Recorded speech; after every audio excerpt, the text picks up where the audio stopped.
Hello, criminal justice students, and welcome back to this week's criminal justice class. I know last week I told you that we were going to start in the courts, but I'm going to do one more week of some police work, especially after reading some of your Rodney King evaluations. We're going to go over the case a little bit, and then we're going to, I'm going to preview what you're going to be doing this week in class. It's not that bad, but it gives you some perspective of how quick things can happen in police work. But let's start with Rodney King. So most of you were pretty on target with what happened with Rodney King. He's a guy that gets pulled over for speeding, excessive driving a little reckless. A couple guys get out of the car, they comply with the police, but Rodney King doesn't. It's believed that Rodney King was on what they call PCP. Most of you picked up on that. That's a drug that basically kind of gives you superhuman strength. Your pain receptors do not work, so you can take a lot of punishment, physical punishment, without being harmed or feeling it. You won't feel it until after you come off the drug. So in this case, the LAPD believed that Rodney King was on that drug. Plus, he's a very big man to begin with. I believe he was about 6'4", 230-some pounds, so he's a very, very big man.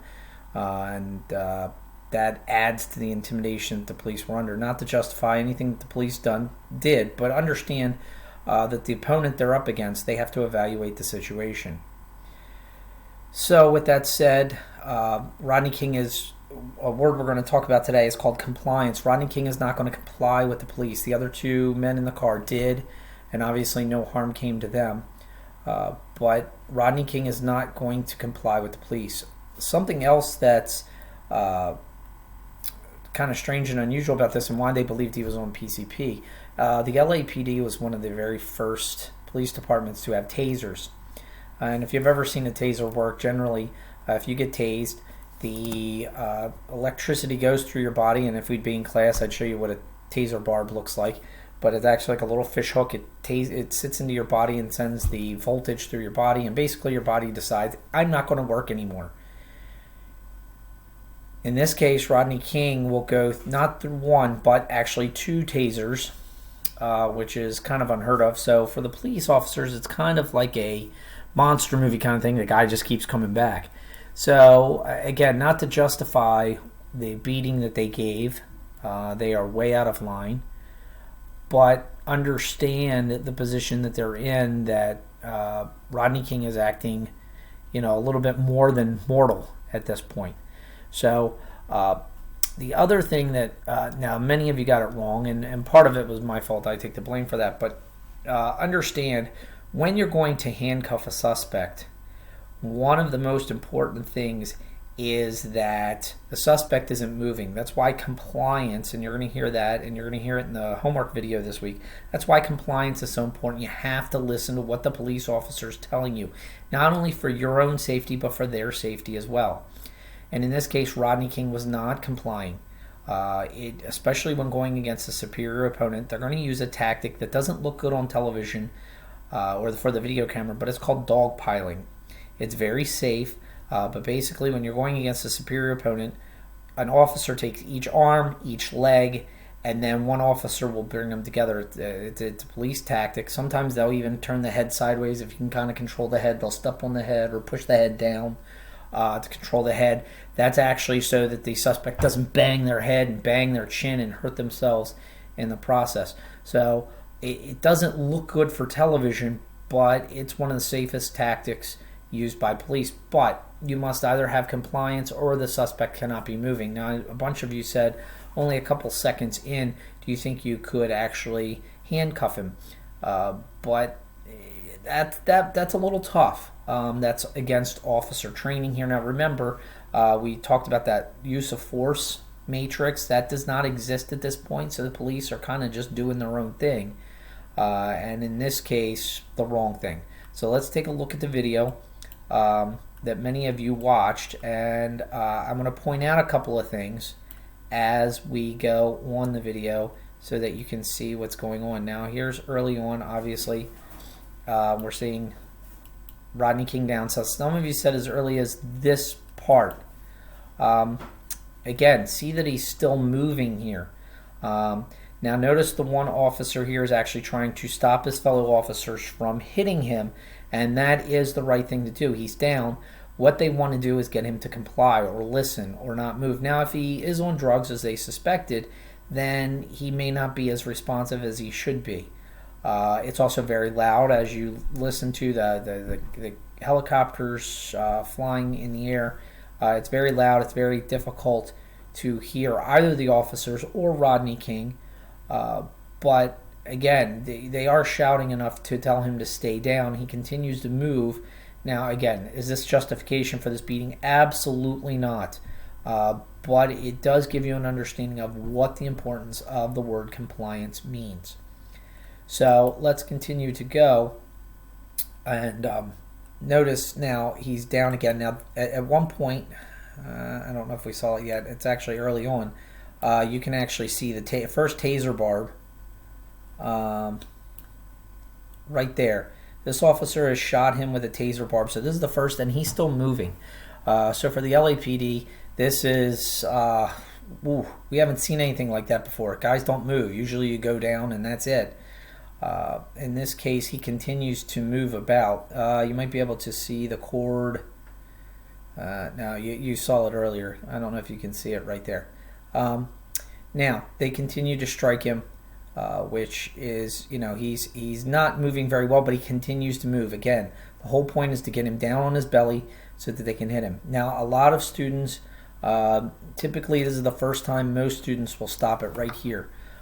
He's taken quite a few baton blows, and he's been tased once. He's actually going to get tased right here a second time, which again should have knocked him completely out. It doesn't.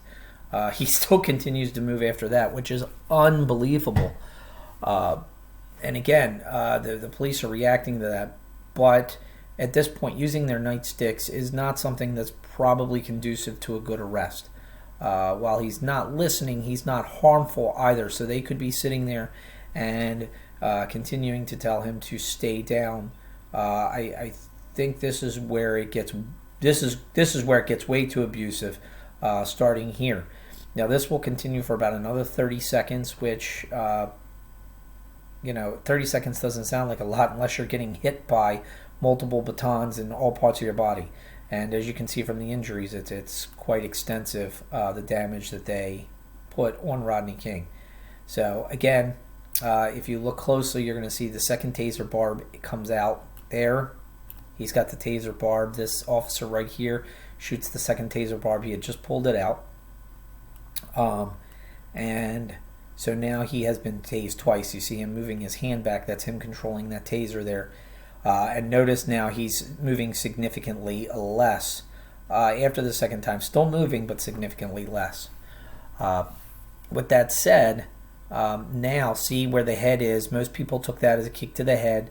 That was not. They were trying to see if he was going to move, which again, probably not the best way to do that. And again, we see continued. Now those kicks to the head are very different from just putting your foot on the head to try to control it. We'll see that in a minute. But this is now going on, like I said, 30 seconds after the second taser. And at that point, unfortunately, you didn't get to see the dogpiling part. Sorry. There's different versions of this, and some of them are better than others. At that point, they're going to put the foot on the head, they're going to grab the arms, and they're going to handcuff him. Once he's handcuffed, there's no more issue. Like I said, the biggest problem with this, this was 98% on the LAPD. They messed this up. They were abusive. Obviously, as you read, they were originally acquitted by the white jury in outside of LA, which led to the LA riots, which led to a lot of different issues. Now, normally because of double jeopardy, they couldn't be tried again, but because they're police officers and they violated Rodney King's civil rights, the federal government stepped in. The two main officers that did most of the beating were convicted. They were sent to jail. The other two officers, obviously all of them, anytime you have this incident, you can't have an officer won't be coming back for their job. So all of them were no longer part of the LAPD. But this led to a big distrust. Up until this point, most people believed the policemen were very good people and they did good jobs. There was always rumors about police departments, especially the LAPD, about their abuse, especially towards black citizens. And this confirmed it. This really led to a big distrust. Probably if you polled most people before this incident, 80% of people believed that the police were doing a good job. After this, it was about 50, and it's probably stayed there ever since. And the importance of that is 1 year later, O.J. Simpson's going to be arrested. And once again, the LAPD is going to put on trial, and once again, it's going to turn out very ugly for them. So with that in mind, what are you going to do this week? Well, I'm going to give you a couple video links to a couple different scenarios, and you're going to have to make a decision of whether to shoot or not shoot a suspect. Please keep in mind some of the police things that you learn. Safety comes first. That is the very first thing for yourself and for the people involved. And I'm going to ask you a couple of questions. It's going to be a relatively easy week, but I felt that it was important to understand and give you a perspective, since we're not in class, of how quickly things can escalate and get out of control. And so what I want you to understand is being in a police officer's shoes and being forced into a situation where you have maybe 1, 2, 3 seconds at best to make the right decision of whether to shoot or not shoot, so that when you see these incidents on TV, you have an understanding of what a policeman goes through, because a lot of times people don't, and they're quick to judge how those officers are doing their job, which I believe is just generally unfair. It's not to say that I always agree with the police. It's not to say that I always agree with the public. Again, our class is about looking at the facts and trying to make a good decision based on facts. That's it. It's not emotional. It's not about, the underdog. This is all about making good decisions. So this week, watch the video clips, try to put yourself in that position, and see what you would do. By the way, there's no answers anywhere, so you're going to have to, these are all on you to try to make good decisions. All right, have a good week. If you have any questions, email me.